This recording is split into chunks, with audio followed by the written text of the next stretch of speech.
Her disappearance seemed impossible.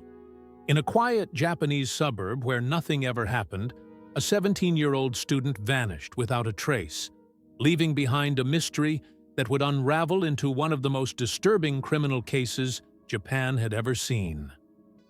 This is the case of Junko Furuta, a hardworking and dedicated high school student from Misato, Saitama Prefecture. On a November evening in 1988, Junko was walking home from school when she encountered several teenage boys.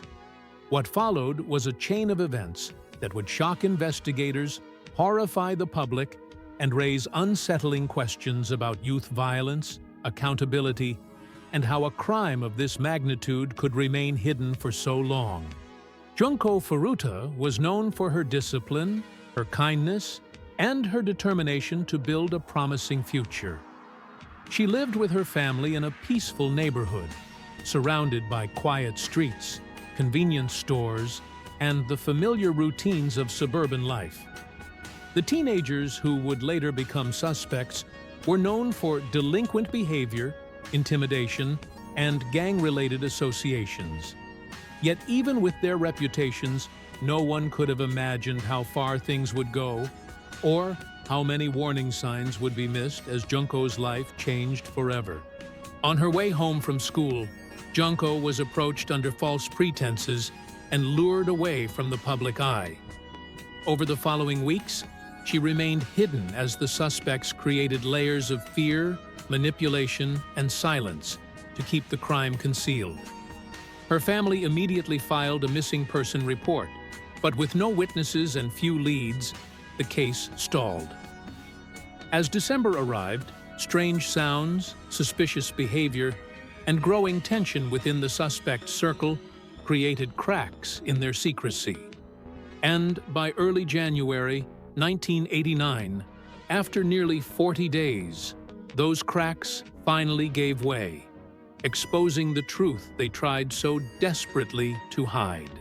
The investigation shifted dramatically when police received information from an individual connected to the suspects.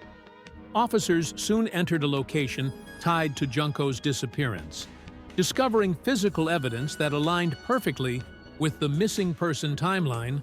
Forensic analysis confirmed key details, while inconsistencies in the suspect's statements allowed detectives to reconstruct the events step by step. Items belonging to Junko were recovered, and testimonies from those on the periphery of the group helped investigators map out what had happened inside. With the evidence overwhelming and undeniable, authorities moved swiftly to make arrests. 4 teenage suspects were taken into custody and charged. Because they were minors, Japanese law protected their identities throughout the trial. They received sentences that, while significant under juvenile law, sparked intense public debate. Many argued the punishment did not reflect the severity of the crime. The case prompted national discussions about youth violence, legal reform, and the responsibilities communities hold in protecting vulnerable individuals. Decades later, it remains one of Japan's most talked about and devastating crimes. Junko Furuta's story is a reminder of the fragility of safety and the importance of intervention when something feels wrong. She was a bright, hopeful teenager who deserved protection, security, and a long life ahead of her.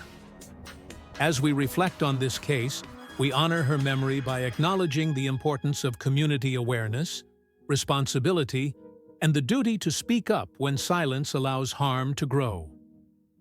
Thank you for watching Dark Evidence. May Junko's memory continue to inspire awareness, compassion, and vigilance.